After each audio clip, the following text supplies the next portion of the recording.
don't doubt yourself. Like you are exactly where you supposed to be. You know what I'm saying? Like getting where you want to go is a process. So you haven't done anything wrong.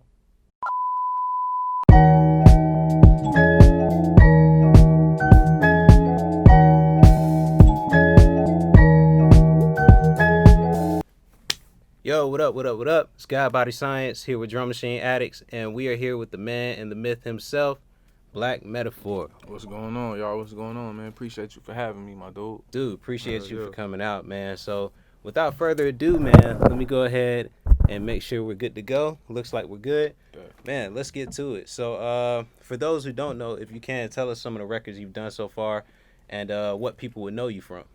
Man, some of my biggest records are Ali Bomaye with Game 2 Chains and Ross, Sanctuary French Montana, Idols Become Rivals, Rick Ross, Richest Gangster, bunch of other shit. Jeezy Get Right, Isaiah Rashad, R.P. Kevin Miller, a lot of shit, bro.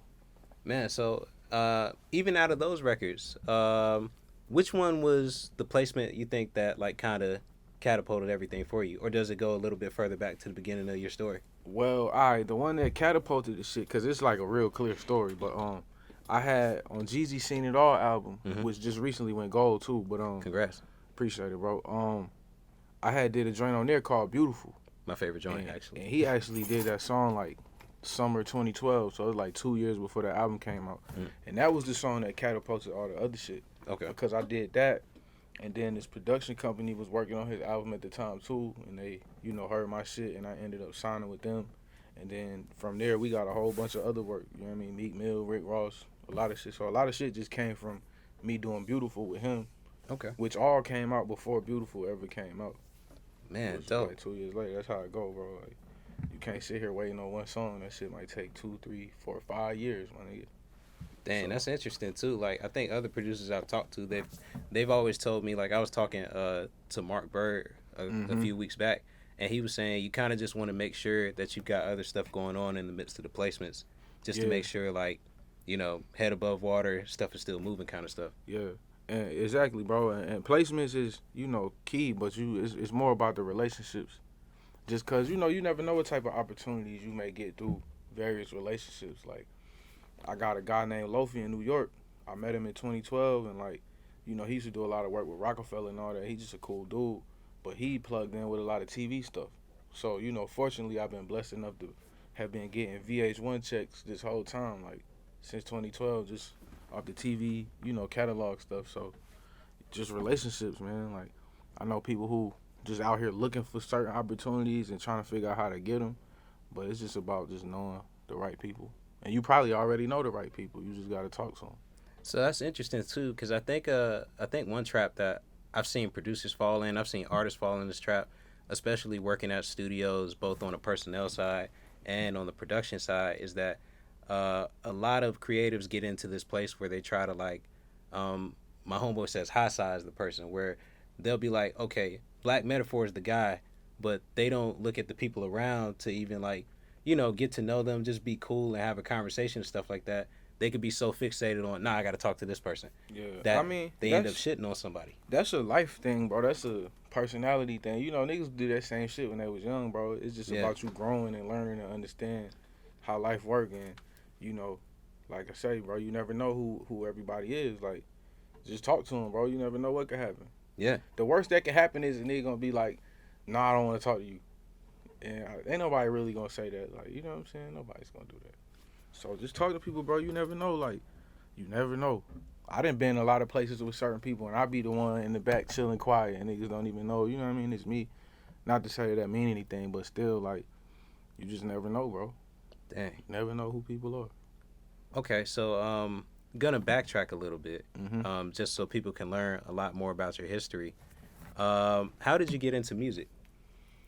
Man, I don't know, bro. Like, my whole life, I was just intrigued by music.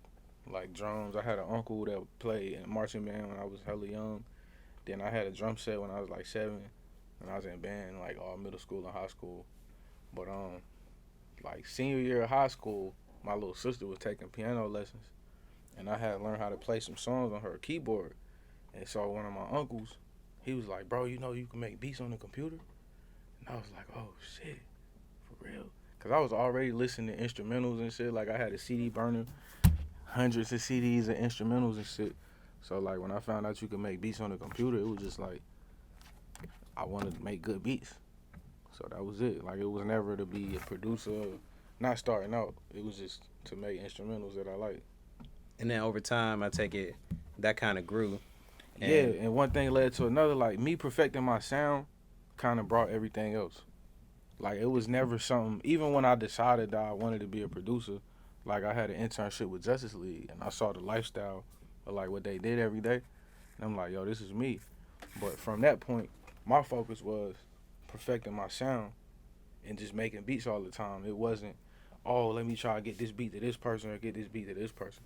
Like once my sound got right, everything else came. Like Ali Boumaier is a beat that I played in my first big meeting with an artist.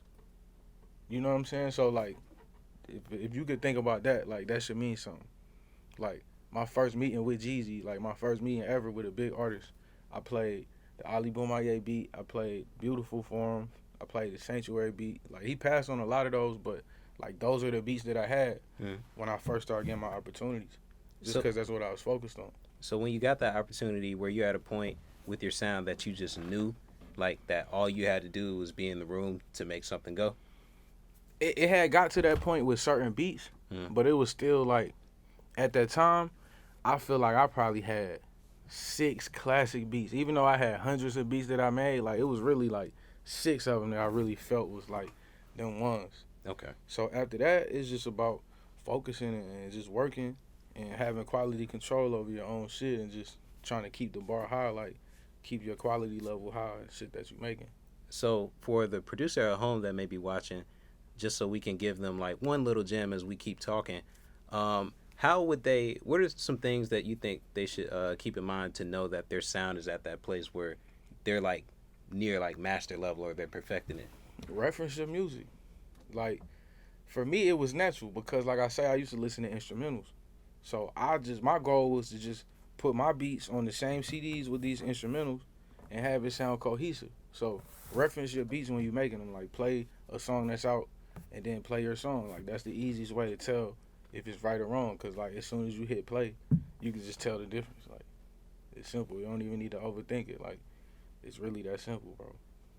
So on the note of like referencing your music and making sure everything sounds cohesive, are you more of an analog guy these days or a digital guy? Man, I just switched to analog. I just got an MPC 2500 like at the beginning of quarantine, and I must say, like, been wasting a lot of time for a lot of years, man. Like me, mixing wise, like, I always wanted my beats to have like a certain knock, like how Dipset beats used to have. So like my whole career, bro, I've been chasing a certain sound, trying all these different plugins and analog emulation plugins to try to get the sound. And it's like, bro, as soon as I got this MPC, I just made a beat, and the shit just sounded crazy. I ain't had to do nothing to it. So it's like I'm analog now, but digital, it's more advanced in a lot of ways. Yeah. But the sound ain't it. It definitely don't sound better. Doesn't sound better than It analog. definitely doesn't sound better now. Okay, I think that's been like the general consensus I've heard across the board. Like analog is warmer, the sounds are a lot fatter. I mean, it's kind of that. Like it's a little bit of that. It's weird, but for me, it's mostly the way that shit distorts. Mm-hmm. Like when your drums is on it loud or whatever. But it's different, bro. It's so much different. It's crazy. It's real subtle, but it's different. Like you got to be way more delicate with bass, cause like the bass is always there, even if it's not loud. So I don't know. That shit is just weird, bro. Like I can't really describe it. You just gotta try it. Was that your first piece of analog gear? Mm-hmm. And my whole career, bro, like I never met anybody that used one, so I could never try it. Oh, okay. Like, I first met A-Rap Music in person like last year. So that's the first time I ever seen somebody use one in person. Yeah. And I could hear the difference then. And then it's been like producers that I meet and like we'll be sitting down going through beats and they'll be telling me, yeah, I made this beat on Logic or I made this beat on this. And I could always tell the difference between the analog beats and the digital beats with my ear. So it's something. So I just said, fuck it, man. I bit the bullet and bought one. Man. I ain't look back, bro. Yeah, because I think if I recall correctly, one time I think we were at a tree, and you had a machine Yeah, before I I saw you still with that. got my machine. Yeah, I still use it. I still use my machine. You know, like machine. I got on machine in 2018, man. And like bro, I've used every DAW, Mm, damn near except with the exception of like a few maybe newer ones, mm, like the Serato stuff. I hadn't used that, but like I started on Reason, then I was rewiring Reason to like Reaper and Cakewalk and goddamn Cubase. Then I used Studio One for a few years. Then I moved on to Logic yeah, for a few years. Then Fruity Loops for a few years. Then after that, I got my hands on little groove boxes. So yeah. I had got the MPC Studio in like 2013, bro, and I never looked back. I could never make a beat again without a drum machine because it's just so easy and it's just so much faster. And really, bro, having note repeat is like, Oh, it's a time saver. And then you can go bro, crazy with like the 16 note and yeah. just You can just sit back and just play with the joint and just come up with all type of stuff versus actually having to know what I want to go click on or, you yeah. know what I'm saying? Like I could just, it's way easier to just experiment on it. So from there, it was like, all right, I started on the NPC Studio. That was dope. But then I was waiting on them to drop the updated software, Mm. and that was taking too long. So I went and bought an Ableton Push 2, and then I was on that for like 2 years. And that joint is dope. Like, I feel like as an overall DAW, Ableton is, of course, it's the most powerful. But for me and what I do, it took a little bit too much brain power to finish a beat on there. Yeah. Like, the push dope and, you know, using clips and all that dope, but it could have been simpler for me. And so, I don't know what made me look at machine. It was an interview I saw, and with Shay Pope, Just Blaze, and Ninth Wonder and Crisis. And they was talking about how Native Instruments like sent little technicians to the lab to like take notes on how they made beats, Mhm. and they implemented all them processes into their machine. So, bro, I started looking at videos of the machine, and it's like everything I ever used put together. Like, definitely the easiest, probably the easiest joint I ever made beats on. The one thing I dislike about Machine, because I use all of them too, I just don't like the time stretching feature like that. Like it can be kind of jumpy, you know? Yeah, yeah, I could see that. Like, time stretching is a thing I never really used. Really? So, I don't, you know, that don't really mean much to me. Yeah. But at the same time, I did use the time stretching in Ableton, and I think that the time stretching in Machine it's gotten better, Mm. and it's a little bit more powerful because like I could stretch my individual slices. Yeah. Versus having to stretch the whole audio, you know, all the slices together. But that was Mm. useful in some scenarios. But you know, being able to stretch an individual slice to however long I wanted it to be is still, you know, I could still get the same shit done with it. Word. So okay. So now you're on the MPC 2500. You said you're a fan of that analog sound. What else do you kind of incorporate into your studio workflow, or is it just the groove box and computer mostly these days? Yeah, so I pretty much I'm using the 2500, and then I'm using the computer as like a sound module. So Mhm. I'm just syncing it with the machine software. Yeah. Cause it's like the easiest joint I got to use my keyboard and pull up sounds. Yeah. And then I just record the audio from the computer into the MPC. Okay. So Dang, like that's I'll dope. just play the bass line, or like if I need to like do an intricate piano part or something, I could like I got it MIDI sync. So when I hit play on the MPC, the machine software play, and it be the same tempo. So like I could just record the MIDI on the computer, edit it, EQ or whatever, and then record it into the MPC. Oh man, that's dope. Yeah. So like I think transitioning from there and knowing what you use in your workflow and kind of what you were talking about earlier with some of the upcoming producers that are like molding their sound and crafting their sound, what can you tell them as far as like working with the artist? What are some of the best practices for that? Because I noticed, just as a caveat, I do notice that some producers have a tendency to overproduce. Exactly. That's exactly. Before you even said that, bro, that's exactly what I was finna say, bro. Like, keep it simple. Like, all you doing is just creating a canvas for the artist to paint on. So you can't like do the whole picture and then be like, that's like somebody make the whole beat and then be like, bro, add something. You know what I'm saying? Like, you gotta keep it simple. Like, make sure your progressions are solid, and then make sure you got like cool like transitions like every 4 or 8 bars, but don't like overdo it like it's a beat battle, cause the artist's not gonna be impressed by how much shit you did in the beat. Like the artist be impressed by the vibe of the beat or the chord progressions, or like like the bass lines contrasting with something or whatever. So just keep it simple. Like don't overthink. A lot of overthinking happens. Matter of fact, don't even think. Like don't even think. Like when you making a beat, bro, just go through sounds, and if it sound good, just record it. Like don't even like think about it, and don't be spending like 5 to 10 minutes trying to figure out the right pattern. Just like close your eyes, bro, and just do something, and then just build on it and make it sound good. Like.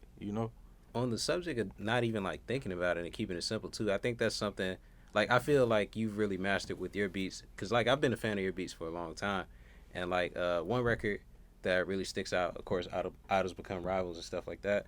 I feel like you've mastered the art of like finding a good chunk of a soul sample or whatever type of genre for that matter, Yeah. and being able to flip it and then just add stuff here and there to keep you interested, like ear candy transitions and stuff. But you're not crowding the beat. You're leaving space for like a Ross or for like a Yeah. Jeezy to kind of do their thing. Well, I make a lot of beats to ride to in the car, and like I'm real particular about my samples and like my timing and my grooves and shit. And then as far as what's in my head, as far as the whole beat laid out, like I'm just thinking about myself taking you on like a journey or on a walk. So like the beat is like if an artist on it, like the beat is like the car that they riding in, and they just like telling you a story as they ride down the street. So like the car don't gotta be crazy. Like what's most important is what the artist talking about. But at the same time, it gotta set the mood for whatever's going on. And I feel like that's missing a lot today too. Like everybody mood to their music be the same. Nobody like making certain type of shit no more. Yeah. Yeah. So what have you kind of done to keep that inspiration to do something different, or to make sure that you're not like falling into like, the crowd and doing what the crowd is doing?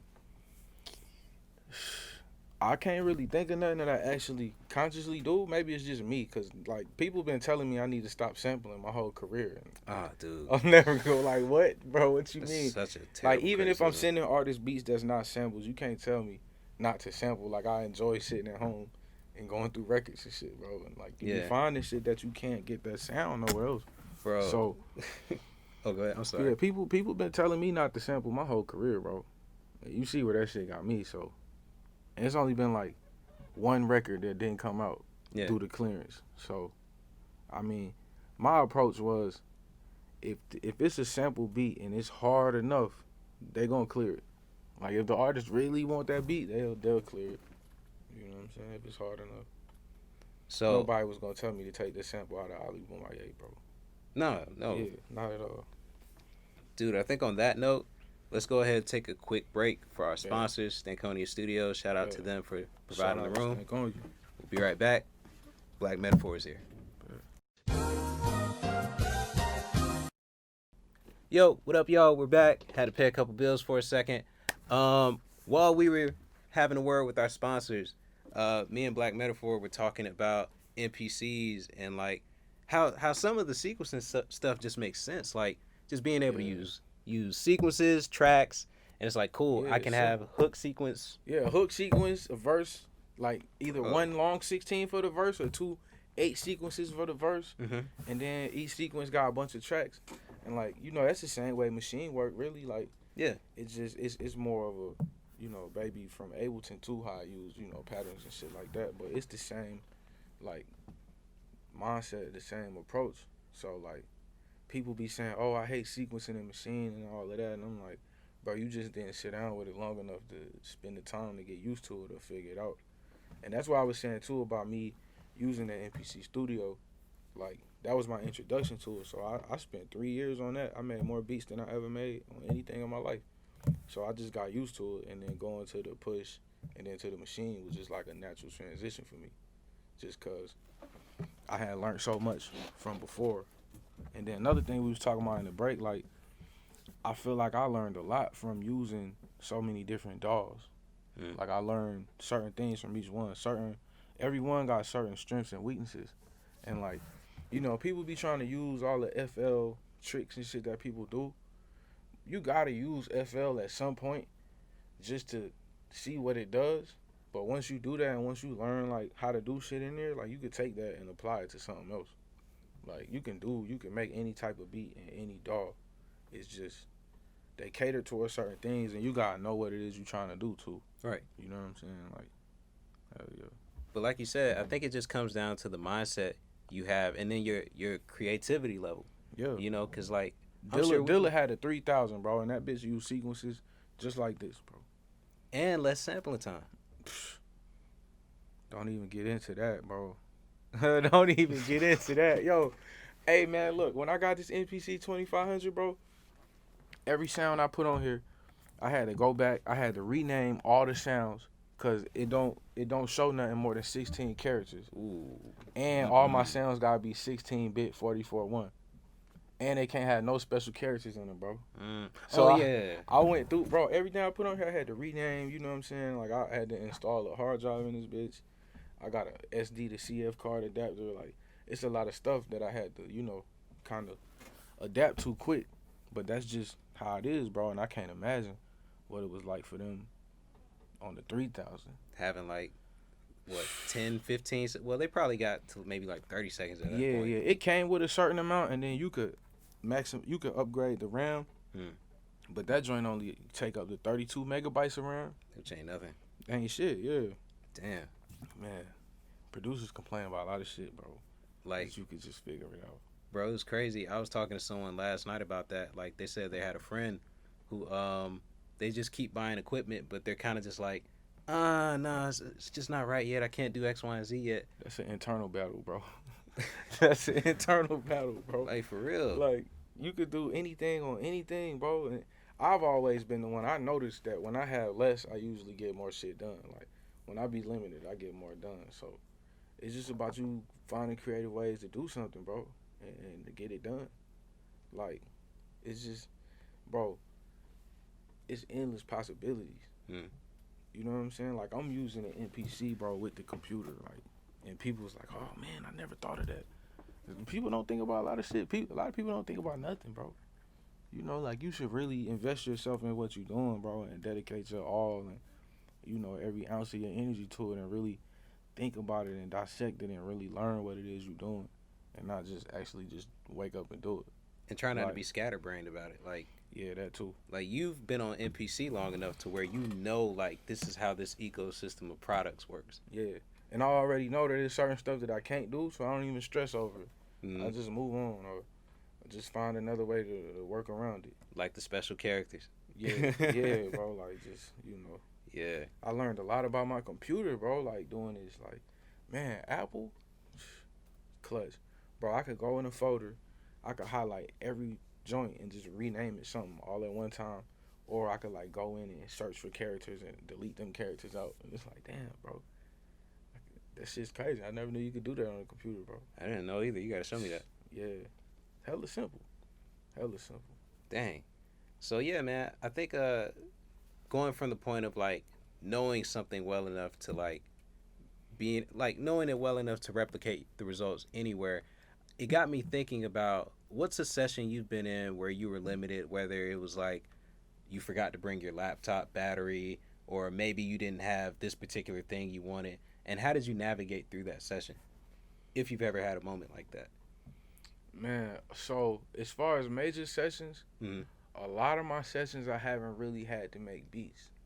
I did with Jeezy though, and like the best thing that I feel like I could do, cause had I just went to the session and just went and just said, oh, I'm gonna just do whatever, I don't know how it would have went. I probably got nervous or some shit, cause it was my first session.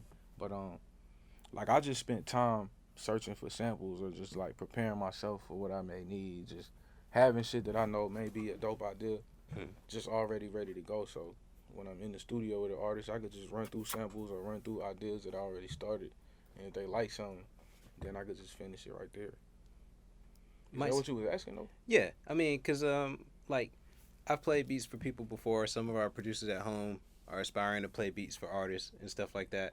And there's always the thing of, like, you pray and hope everything can go right, but you never know, like, what can happen in the session. Or you never know, an artist may have you cook up on the spot.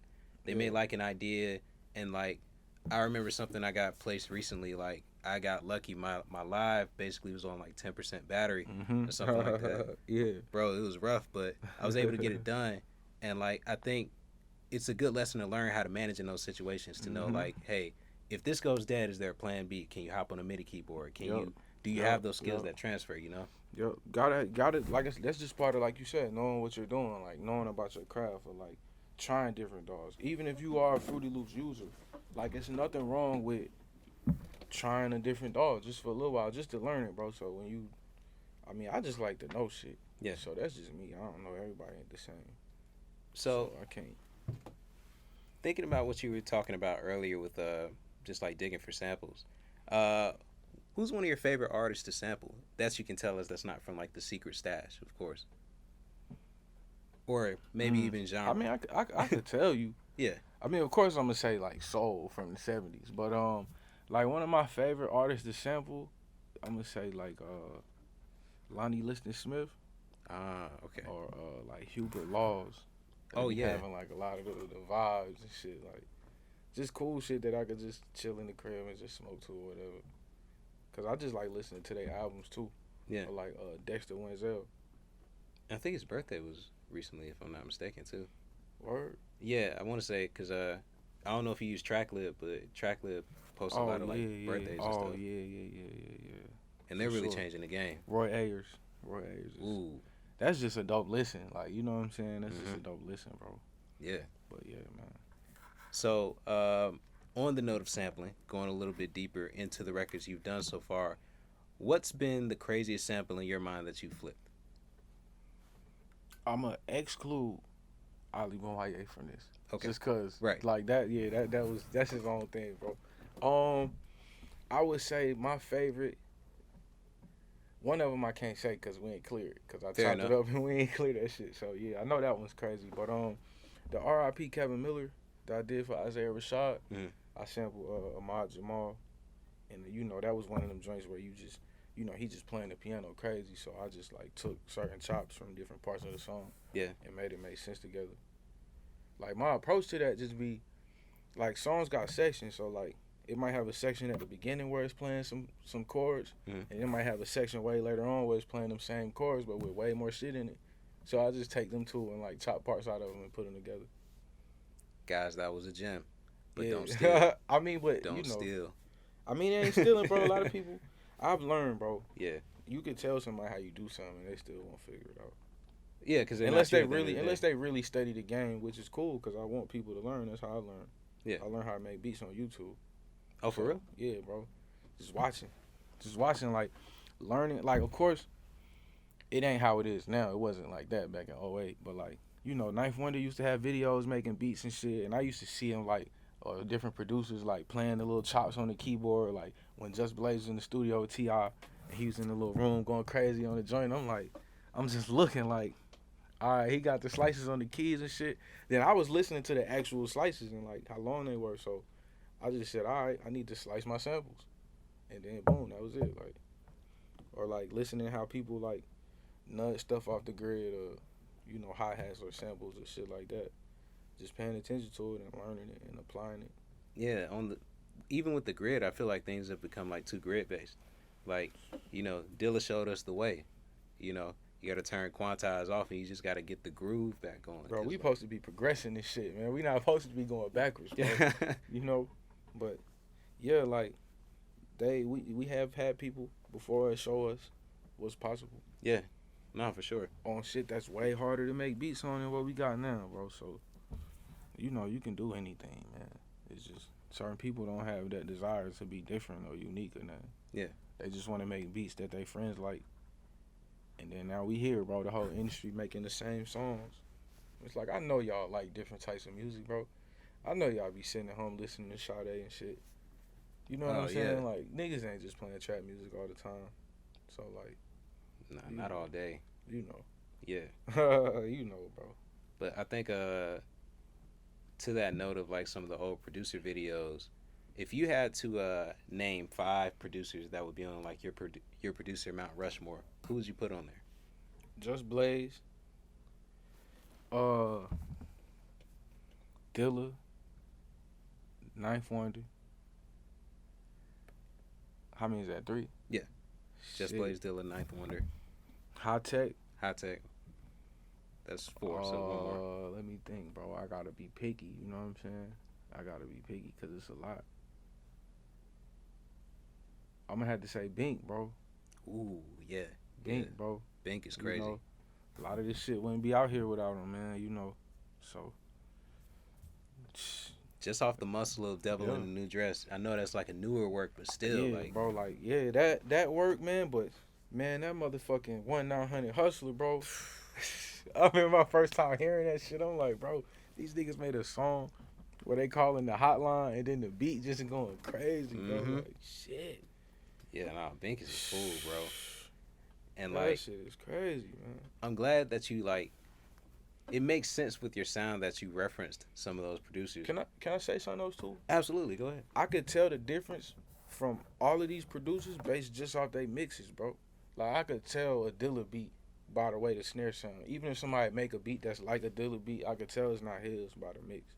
Or like I could tell a Bink beat from a Just Blaze beat just by the mix on it. Like they just got certain characteristics. Everybody shit just different.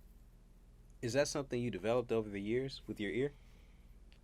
Man, I was that kid in middle school with headphones on all the time, bro. So I didn't have headphones attached to my ears since I was like 12, 13. So maybe it's just me, but I've always been that detailed of a listener, like even before I started making beats. So maybe that's what it is. I don't know. Like I could tell, like, you know, like my mom had got me an $80 CD player for my birthday one year, and then I came from a little $25 Walmart joint. I could tell the difference in quality between them 2 CD players with the same headphones in them. So like, maybe it's just me, bro, but I could always tell the difference. Like I'd be really listening, like detail oriented. Yeah, really, really listening, which is why I went and got the MPC, because it's like I could hear the difference. It's a difference. It just feel different, bro. It ain't really nothing I can put my finger on. Dang. Yeah, that's crazy. I feel like a lot of people can't tell the difference. Heck, I can't really tell the difference like that. I can tell like little stuff like groove and like style of like sample choice. Yeah. But like by mixes, nah. That's like, crazy. Bro, Dilla used different snares all the time, but it's something about each one of them that sound the same. Like if I was to sit here and play a playlist of Dilla beats, you would be like, damn, bro. Like his snares is like real like peaky, and they got some kind of resonant tone in them. I don't know, bro, but I could just tell his beats by the snares. Could be the 3000. Yeah, but everybody be sounding different on the 3000 too, though. And see, that's another thing too, bro. Like when people use the same machine, they still be sounding different. Like it depends on so many different things, which all got to do with your process. You know what I'm saying? Like these machines got different forms of gain staging in them. So like however you use it, it'll come out sounding a certain way. And then, bro, I ain't gonna say that. I gotta keep. I'm gonna tell you some shit I figured out off camera, bro. About Dilla shit, man. So actually, with that, we got one more break. We gotta chop it up with our sponsors, make sure everything's good, right quick.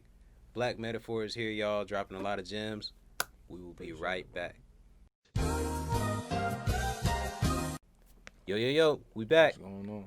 All right, so last part of the interview. So in between breaks, in between talking to the sponsors, Metaphor was giving me a history lesson on the history of like audio recording. The music industry started 100 years ago, bro. This is like the 100-year anniversary of the first song ever recorded. So, technology has gone from nothing to where it is now. Like people didn't even have speakers in the 20s, like 100 years ago. You know what I'm saying? So if you think about everything we got now, like the people who invented these things, a lot of them are still alive.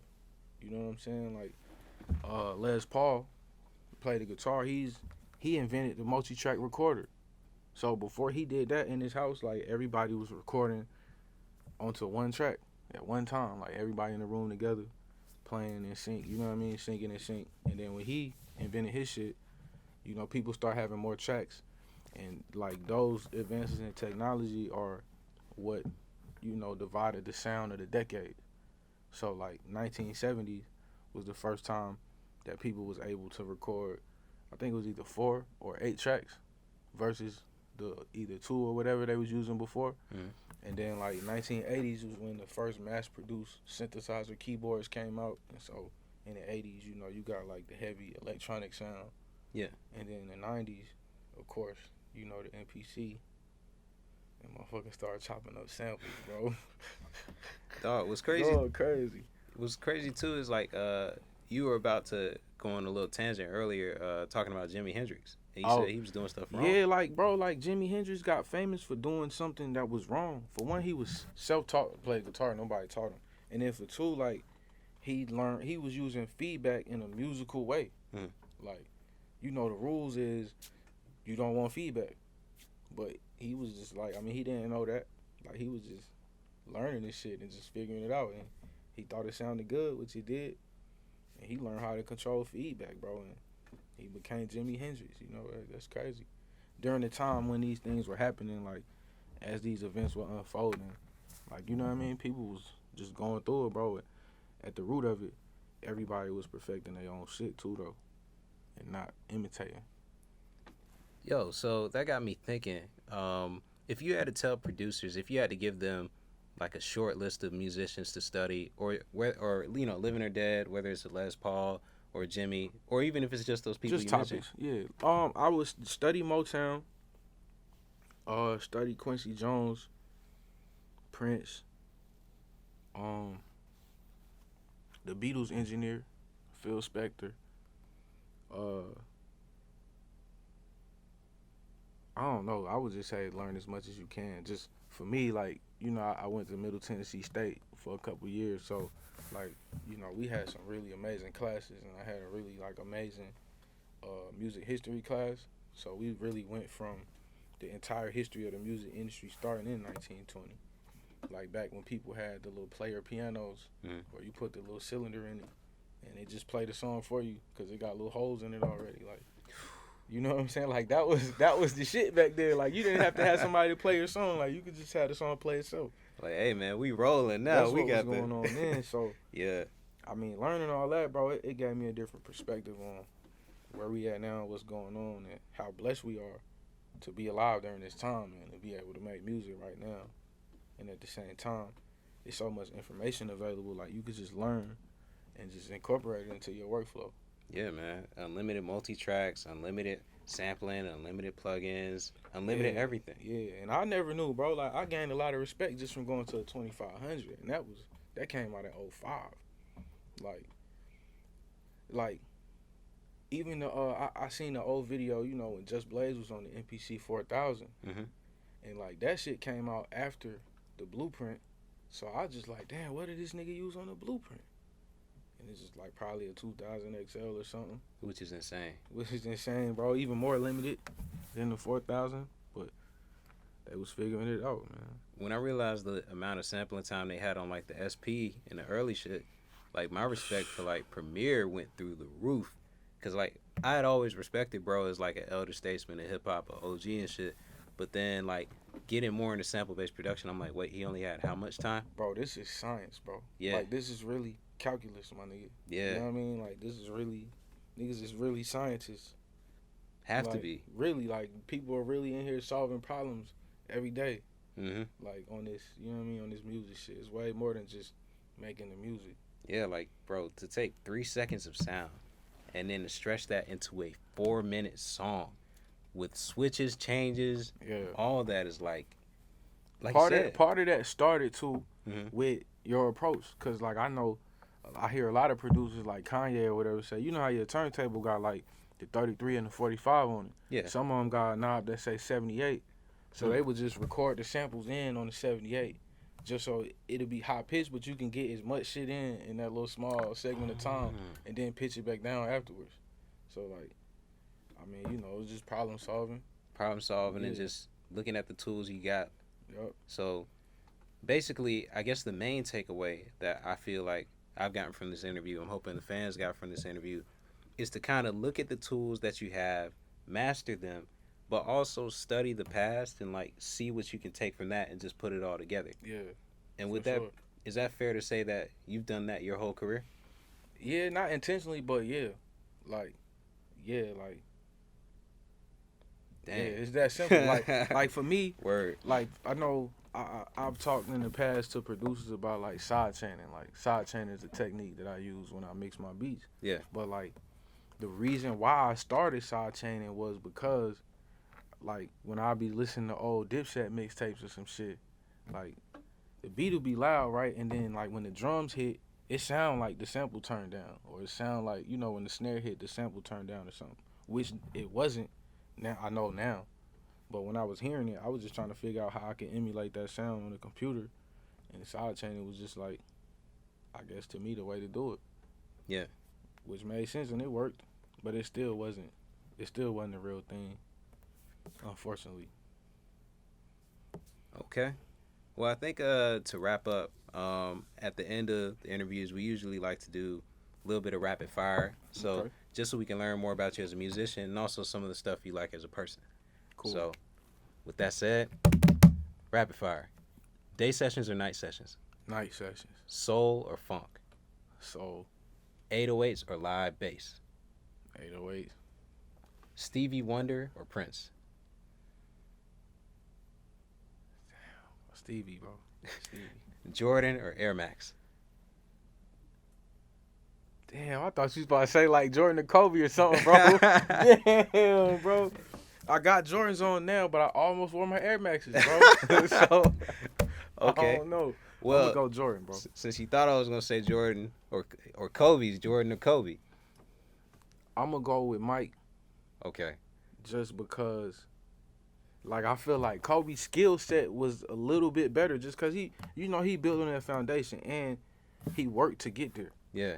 But Mike, bro, was like really one of a kind, bro. Like I think a lot of people don't really know about his work ethic and how hard he worked. And like the day after he won the college championship, when he hit the game winner, like this nigga was in the gym at 6 a.m. Right. Hard. The day after winning the college joint. So I don't think people understand like how that played into his career, bro, and the shit he really had to go through. And they never had the best teams, bro. People look back and be like, oh, it's the Bulls. Like, bro, if you take him off the team, bro, who on that team gonna create a shot? Nobody. Pippen kinda, sorta, but barely. Mm. You know what I'm saying? Like, it was a team full of, like, nobody on that team is creating a shot. And you're not throwing it into the center to do nothing, bro. Luke Longley not doing shit, bro. That's fair. Like, no disrespect. But, they had to make a lot of shit happen, bro. Well, last question so we can go ahead and wrap up. Bet.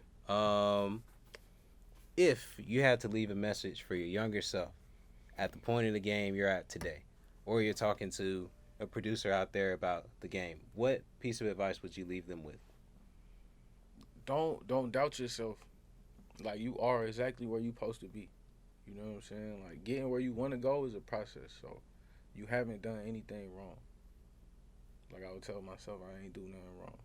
Like, even though you go through shit, it's not wrong that you had to go through it. You had to go through it. Everything worked together. Man, I think on that point, guys, we're going to go ahead and wrap up. Drum Machine Addicts here. We have Black Metaphor in the building. We'll see you guys next week. Peace. Peace out.